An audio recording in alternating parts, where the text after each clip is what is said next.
3 تاریخ 17 تاریخ 12 مہینہ دسمبر 17 سے اس میں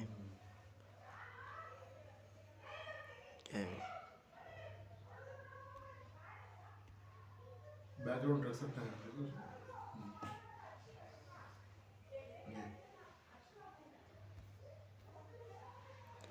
شیطان کس طرح گمراہ کرتا ہے اور مومن کے حق میں دعا وہ تھی. مختصر سے یہی بات آئی تھی کہ ہر انسان کے اعتبار سے شیطان گمراہ کرتا ہے. نیک لوگوں کو نیکی کا راستہ بتا کر اور بروں کو برائی کا مزہ بتا کر گمراہ کرتا ہے. تو اس سے بچنے کا طریقہ وہ ایک ہی ہے کہ اللہ سے ہم پناہ مانگیں، خود سے اس سے بچنے کی کوشش نہ کریں.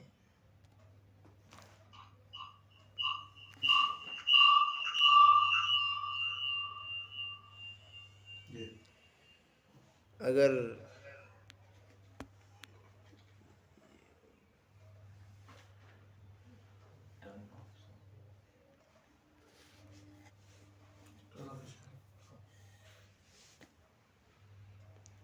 خود سے بچنے کی کوشش کریں گے تو پھر آدمی کبھی بھی پھنس سکتا ہے. اور اخلاقیات پر احادیث آئے تھے کہ ترازو میں سب سے زیادہ وزنی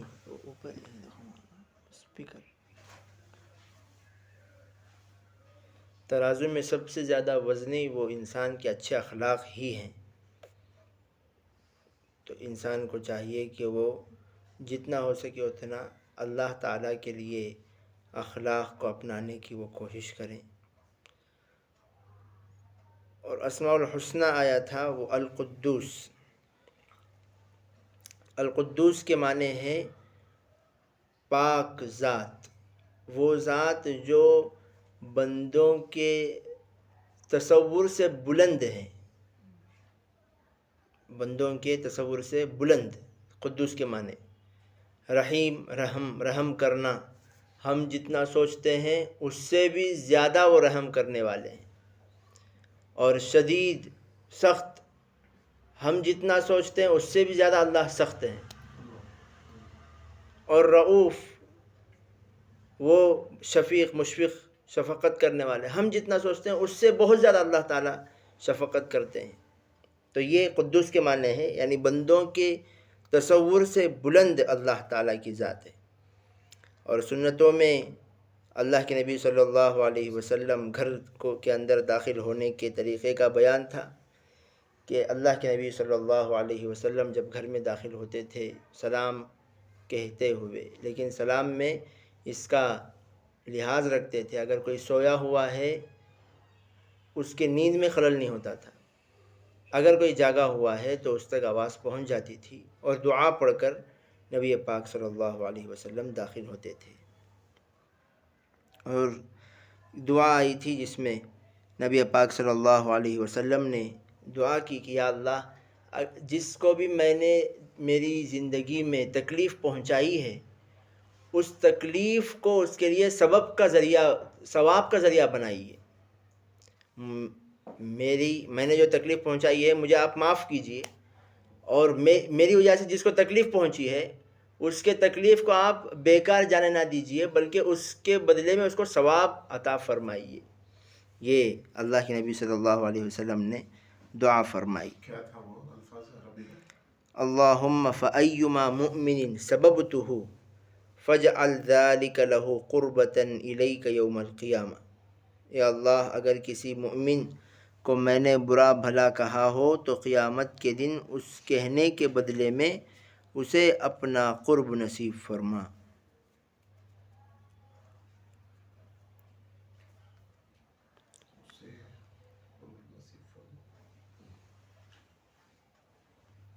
یہ شیطان کے اعتبار سے کچھ آیتیں یاد ہیں کیا بولے تھے؟ کون سی آیت کے اوپر ہم لوگ بات کر رہے تھے؟ آیت تو کئی جگہوں سے الگ الگ وَزَيَّنَ لَهُمُ الشَّيْطَانُ أَعْمَالَهُمْ فَصَدَّهُمْ عَنِ السَّبِيلِ، یہ تمام آیتیں سامنے آئی تھیں۔ اس کا ترجمہ ذرا بتائیں۔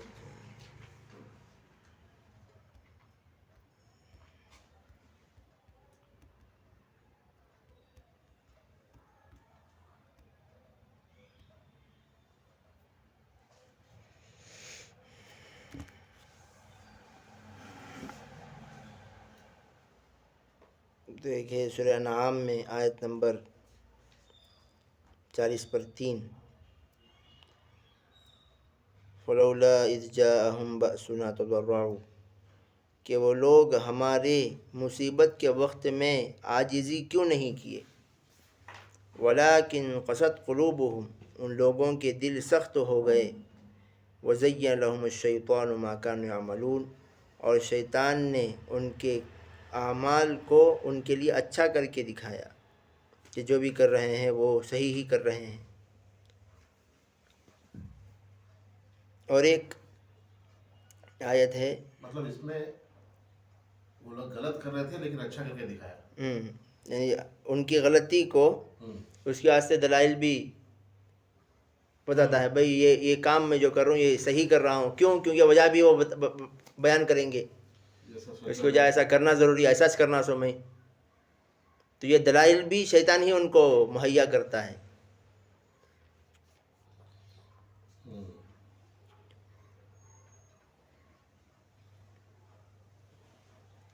اور اس کے بعد وہ تھی حضرت طلحہ رضی اللہ عنہ کا واقعہ میزبانی کا، جس میں حضرت نبی پاک علیہ السلام کے پاس ایک مہمان آتے ہیں تو حضور نے پوچھا تھا کہ بھئی ان کی میزبانی کون کرے گا، تو ایک صحابی اٹھے اور اپنے گھر گئے، جا کر پوچھا کہ کھانا کچھ ہے، تو انہوں نے کہا کہ ہمارے لیے تو نہیں ہے، بچوں کے لیے ہے۔ حضرت نے کہا کہ آپ بچوں کو سلا دیجئے بہلا کر، اور مہمان جب آئیں گے تو ہم دسترخوان میں بیٹھیں گے، اور آپ جیسے ہی دسترخوان سے مہمان کھانا شروع کر دیں تو آپ چراغ کو صحیح کرنے کے بہانے اس کو بجھا دیجئے، تو ہم ایسے ہی صحیح کرتے رہیں گے یہاں تک کہ جب مہمان پیٹ بھر کر کھا لیں تو پھر ہم ان کو رخصت کریں گے۔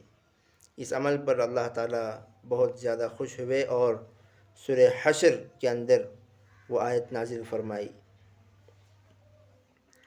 وَيُؤْثِرُونَ عَلَىٰ أَنفُسِهِمْ وَلَوْ كَانَ بِهِمْ خَصَاصَةٌ، کہ وہ لوگ اپنے اوپر دوسروں کو ترجیح دیتے ہیں چاہے وہ تکلیف میں ہوں۔ تو آیت نمبر 9 سورہ حشر کی۔ اور یہ صحابی کا نام کیا بولے تھے مولانا صاحب؟ حضرت طلحہ رضی اللہ عنہ۔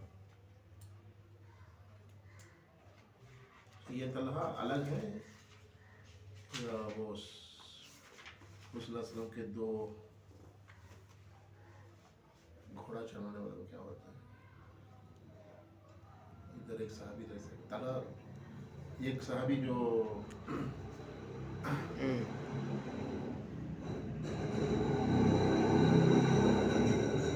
کون سے؟ طلحہ رضی اللہ تعالیٰ عنہ، ایک زید رہیں گے ایک طلحہ رہیں گے، ہے نا، دو جنے، ٹھیک ہے انشاءاللہ۔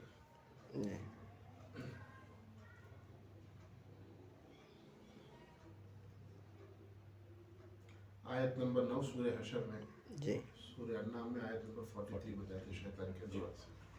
اس کے بعد احادیث مہمان نوازی کی سنتوں کے بارے میں اور آداب مہمان نوازی کے، تو اس میں آداب آئے تھے، میزبان کو چاہیے کہ وہ مہمان کا اکرام کرے، عزت اور احترام کرے، کیونکہ حدیث میں ہے کہ من کان یؤمن باللہ والیوم الآخر فلیکرم ضیفہ، کہ جو بندہ اللہ پر اور آخرت کے دن پر ایمان رکھتا ہے تو اس کو چاہیے کہ وہ اپنے مہمان کی عزت کرے، چاہے وہ جون سا بھی مہمان آئے، چھوٹا ہو بڑا ہو، پہچان کا ہو، پہچان زیادہ تعلق نہیں ہے ویسا ہو، جیسا بھی مہمان بن کر جو آیا ہے اس کا احترام کرنا چاہیے۔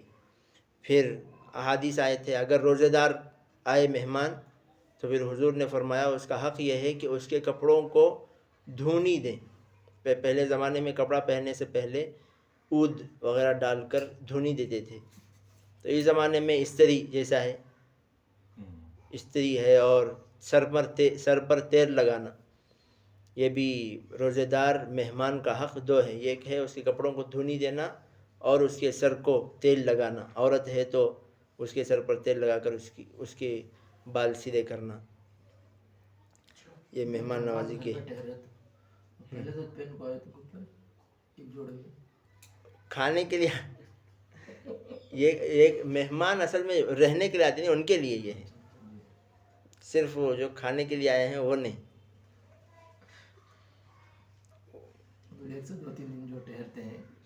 ان کے لیے.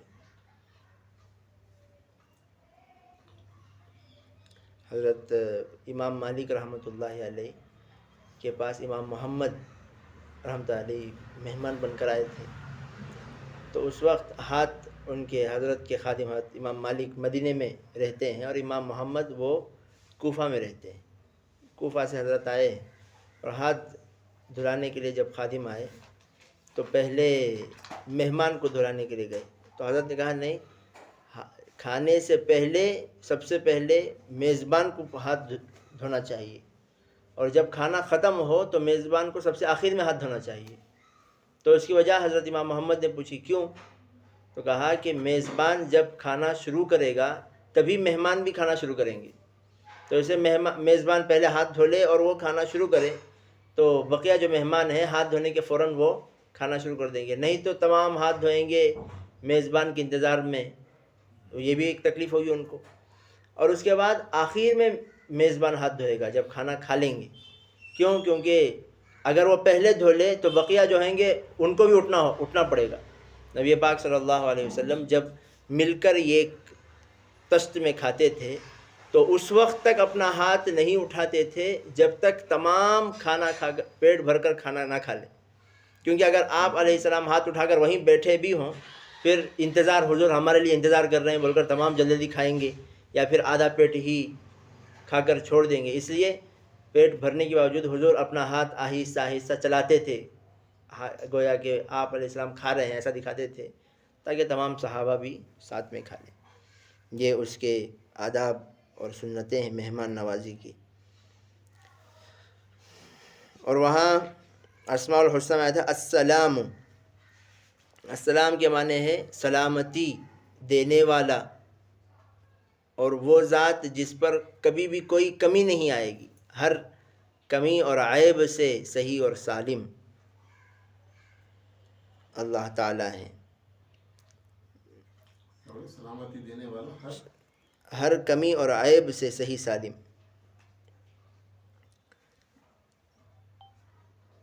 اور جو حدیث آئی تھی یہ دعا محتاجگی اور ذلت سے پناہ مانگنا، نعوذ باللہ من الفقر والقلت والذلت وان نظلم او نظلم.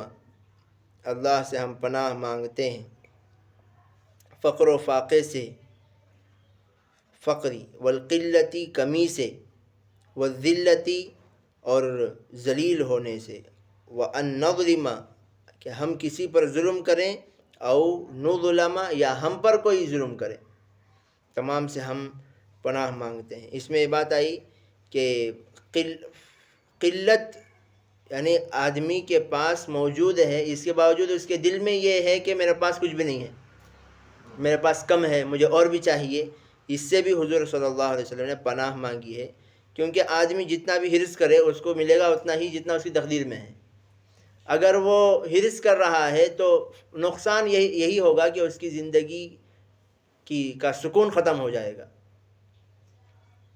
تو اللہ کے نبی صلی اللہ علیہ وسلم قناعت مانگتے تھے اللہ تعالیٰ سے، اللہ میں آپ سے قناعت مانگتا ہوں. قناعت کہتے ہیں اپنے پاس جتنا ہے اس پر خوش رہنا، اور یہ کہ ہم جتنا بھی ہاتھ پیر ماریں اس کے اوپر ایک پیسہ ہم کما نہیں سکتے، کیونکہ یہ تقدیر ہے. اللہ تعالیٰ دونوں کو آزماتے ہیں، کسی کو زیادہ دے کر آزماتے ہیں، کسی کو کم دے کر آزماتے ہیں، تمام آزمائش میں ہیں.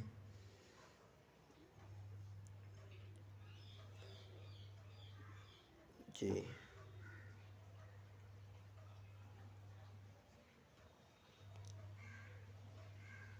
اس کے بعد حضرت عائشہ رضی اللہ عنہا کا واقعہ افک کا قصہ تھا.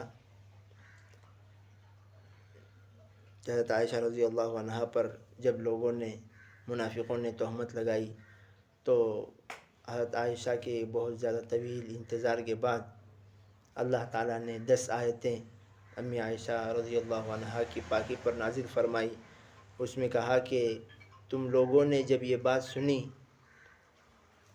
تو ایسا کیوں نہیں کہا کہ بھئی یہ تو تہمت ہے، یہ تہمت نہیں لگانا چاہیے، تمہیں اگر بولنا ہی ہے تو 4 گواہ کو ساتھ میں لے کر آنا چاہیے تھا. یہ تمام باتیں اس میں آئی تھی. سورہ نور سورہ نور کا دوسرا رکوع.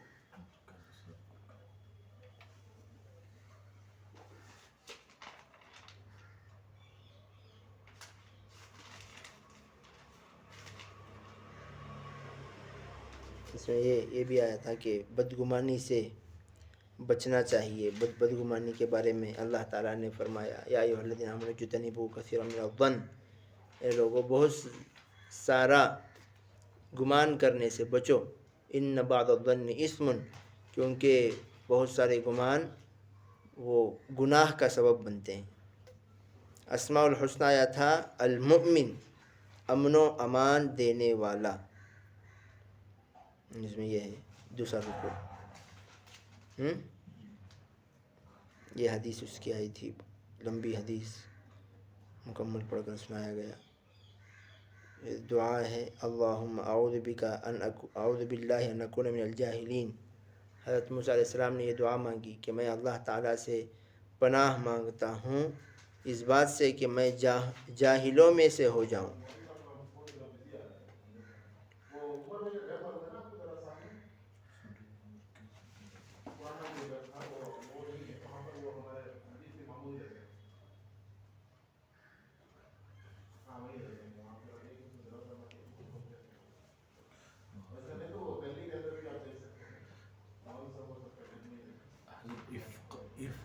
واقعہ ایک ہی اگر وہ نام سے بولے تو اسی کا ذکر ہے، ہم کہیں بھی ایک ہی بات. افک کے اصل معنی ہے جھوٹ. اچھا جی.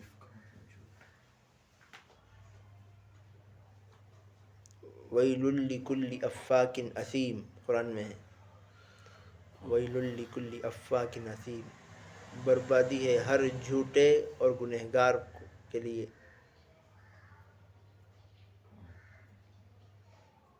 اس کے بعد حضرت عائشہ رضی اللہ عنہا کے واقعے کے بعد حضرت ابوبکر صدیق رضی اللہ عنہ کے سلسلے میں نازل ہونے والی آیتیں وہ تھی جس میں کہا گیا کہ اولو الفضل، فضل والے اور جو بڑے ہیں ان کے لیے ایسا قسم نہیں کھانا چاہیے کہ وہ غریبوں کو نہیں دیں گے. کیا تم یہ نہیں چاہتے کہ الا تحبون ان یغفر اللہ لکم، کیا تم یہ نہیں چاہتے کہ اللہ تمہیں معاف کرے؟ تو یہ آیت نازل ہونے کے بعد حضرت ابوبکر صدیق رضی اللہ عنہ نے فرمایا کہ جب تک میں زندہ رہوں گا اس وقت تک میں تم پر خرچ کرتا رہوں گا.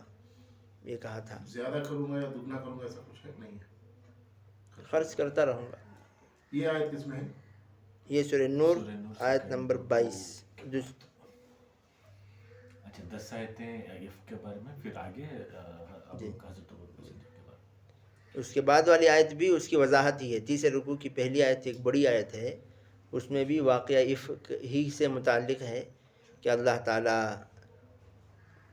نے تمہیں یہ ہے سورہ بہت بہترین نصیحت ہے اس میں. اگلی صورت میں بھی وہی. جی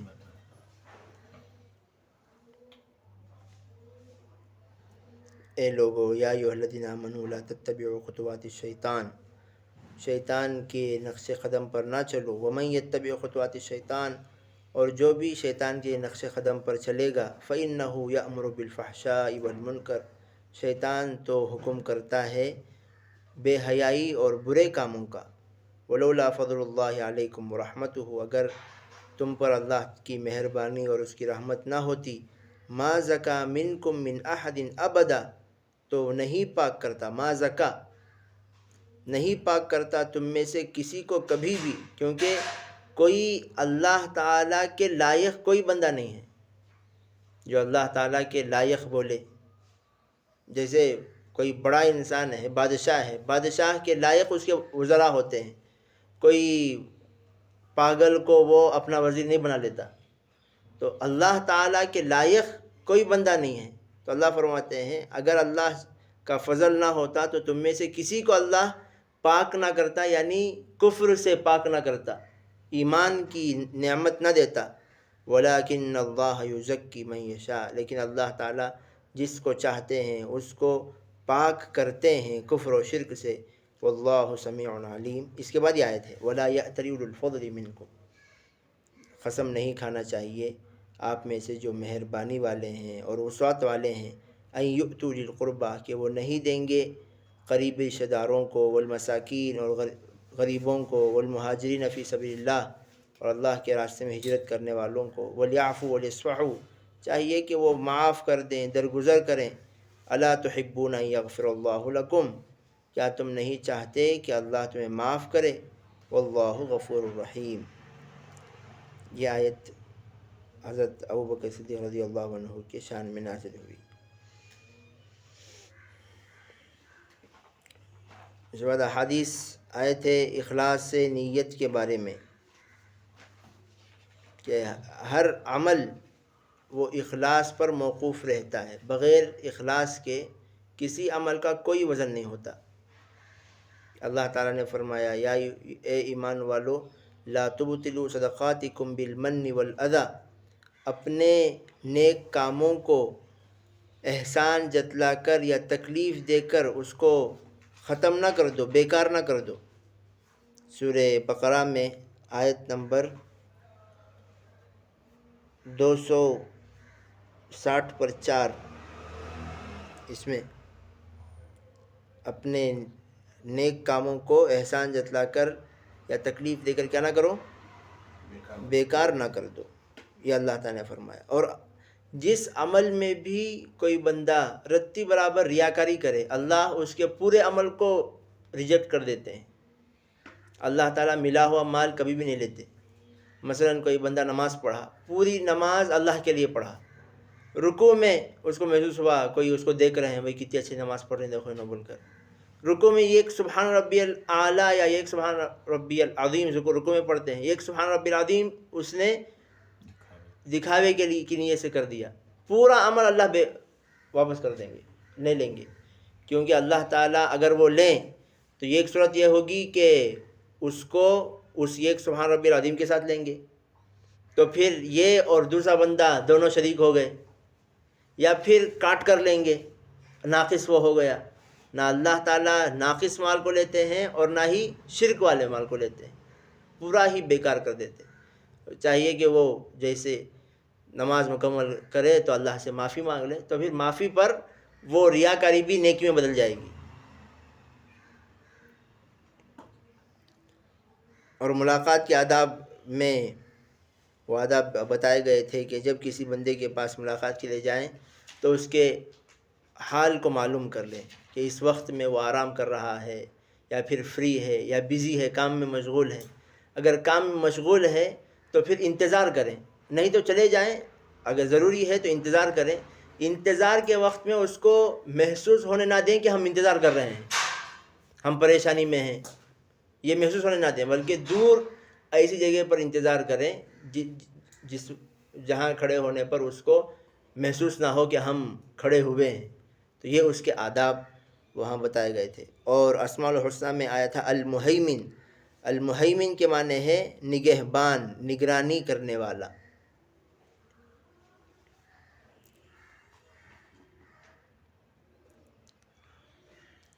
اور دعا تھی اللہ انت ولینا فاغفر لنا وارحمنا وانت خیر الغافرین، اللہ سے رحم طلب کرنا کہ یا اللہ آپ ہی ہماری خبر رکھنے والے ہیں، اس لیے ہماری مغفرت فرما اور ہم پر رحم فرما، اور ہم سب سے زیادہ آپ ہم سب سے زیادہ معاف کرنے والے.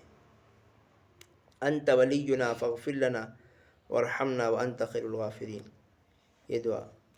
پھر اس کے بعد سورہ بقرہ کی آخری آیتیں آمن الرسول بما انزل الیہ من ربہ والمؤمنون سے وہ آیتیں شروع ہوئی، جس میں اللہ تعالیٰ پر ایمان رکھنے کے سے متعلق بیان کیا گیا. شرک کے 4 چیزیں بیان کیے گئے کہ اللہ تعالیٰ ہی سب سے نمبر 1 علم غیب. غیب کا علم صرف اللہ تعالیٰ ہی کو ہے، اللہ کے علاوہ کسی کو غیب کا علم نہیں ہے. اگر کوئی کہے کہ میں جانتا ہوں تو وہ جھوٹا ہے.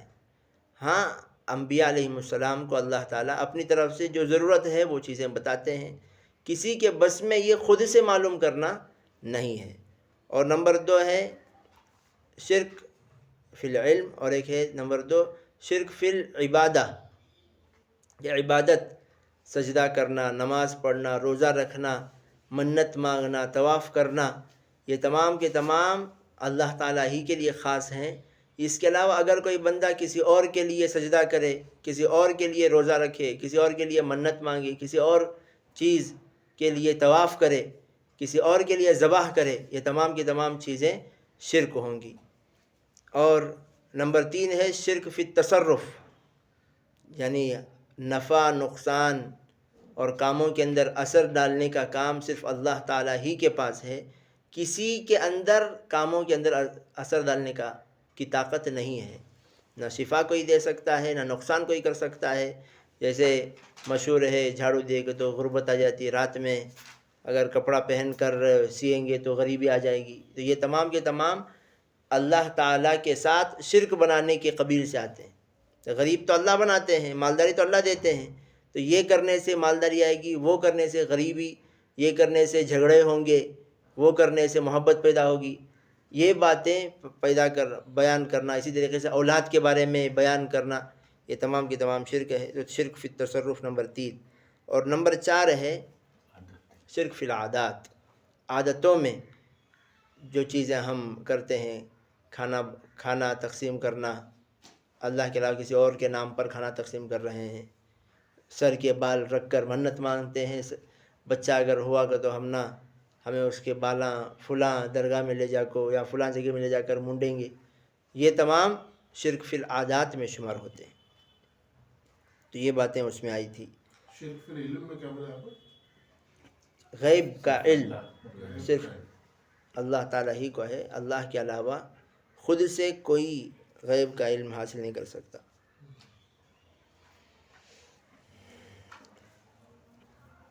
اور اس کے بعد دعا کے آداب اور دعا کی سنتیں اس میں آئی تھی کہ دعا مانگنے کا طریقہ یہ ہے کہ سب سے پہلے اللہ تعالیٰ کی تعریف کریں، اور نمبر 2 درود شریف پڑھیں. اور درود شریف میں سب سے بہترین درود ابراہیم ہے. اس کے علاوہ جو درود مشہور ہیں، درود ناریہ، درود تنجینا، درود تاج وغیرہ، یہ تمام کے تمام اللہ کے نبی کے بتائے ہوئے نہیں ہیں. جو اللہ کے نبی کا بتایا ہوا ہے وہ پہلے نمبر پر ہے. تو درود ابراہیم پھر پڑھیں. پھر اس کے بعد دعا شروع کریں اپنے سے. پھر اردو میں، یہ تو عربی میں الحمدللہ رب العالمین، پھر اللہم صلی اللہ محمد پڑھیں گے. پھر اردو میں اللہ کی تعریف شروع کریں. اردو میں بھی اللہ تعالیٰ کی تعریف ہم جیسے کرتے ہیں ویسا کریں. پھر اللہ کا شکریہ ادا کریں. پھر نبی پاک صلی اللہ علیہ وسلم پر درود بھیجیں اردو ہی میں کہ اللہ اپنے پیغمبر صلی اللہ علیہ وسلم پر رحمت نازل فرمائیے. پھر دعا اپنے سے شروع کریں، امت سے نہیں، اوروں سے نہیں، اپنے سے شروع کریں. اپنے سے شروع کرنے کے بعد پھر اس کے بعد دوسروں کے لیے دعا کریں. اگر دوسروں کے لیے دعا کر رہے ہیں تو اس کا مطلب یہ ہے کہ اس کو ضرورت نہیں ہے، تو اسے اپنے سے شروع کریں. اور اس کے بعد دعا کے وقت میں حضرت شاہ عبد الغنی صاحب رحمۃ اللہ علیہ فرمایا کرتے تھے کہ اگر دعا کرتے کرتے تمہاری آنکھوں سے ایک قطرہ آنسو نکل آ جائے تو سمجھو کہ وہ دعا قبول ہو گئی ہے. اگر حضرت ابوبکر رضی اللہ عنہ فرماتے ہیں دعا کرتے وقت روو، وَإِن لَّمْ تَبْكُوا، اگر رو نہیں سکتے فَتَبَاكُوا، تو رونے کی شکل اختیار کرو. حضرت حکیم اختر صاحب کے پاس آ کر لوگوں نے کہا کہ ملتظم کعبۃ اللہ کے پاس ملتظم ہے، وہاں کھڑے ہوتے ہیں، وہاں ہمیں یہاں دعا کرتے وقت ہم رونا چاہتے ہیں، رونا ہی نہیں آتا. تو حضرت نے کہا آپ ملتظم کے پاس جائیے، وہاں لوگ رو رہے ہوتے ہیں، ان کے ساتھ جائیے، رونے والوں کے پاس جاؤ گے تو رونا خود بخود آ جائے گا. تو وہاں گئے، خود بخود رونا آ گیا ان کو. اگر ہمارے اندر رونا نہیں آتا ہے تو جو لوگ رونے والے ہیں ان کے ساتھ رہیں گے، رونا آ جائے گا. اور دعا کرنے کے وقت میں کبھی بھی شک نہیں ہونا چاہیے کہ دعا میری قبول ہوگی یا نہیں ہوگی، بلکہ یقین کریں. ادعوا اللہ وانتم متیقنون بالاجابہ، دعا کرو اللہ سے اس حال میں کہ تمہارا یقین ہو کہ اللہ میری دعا کو ضرور قبول کرے گا. یہ دعا کے آداب اور اس کی سنتیں تھیں. اور وہاں اسماء الحسنہ تھا العزیز. العزیز کے معنی ہے زبردست، تمام چیزوں میں زبردست اللہ تعالیٰ ہیں. کسی میں کسی قسم کی کوئی کمی یا کوتاہی اللہ تعالیٰ کے صفات میں یا اللہ کے ذات میں، اللہ کے افعال میں نہیں ہوتی.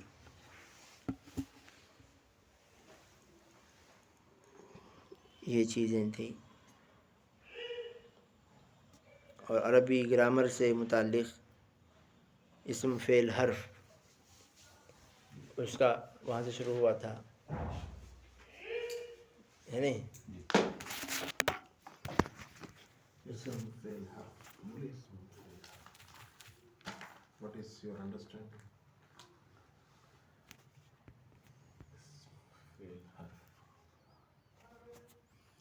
سارا عربی گرامر اسم فعل اور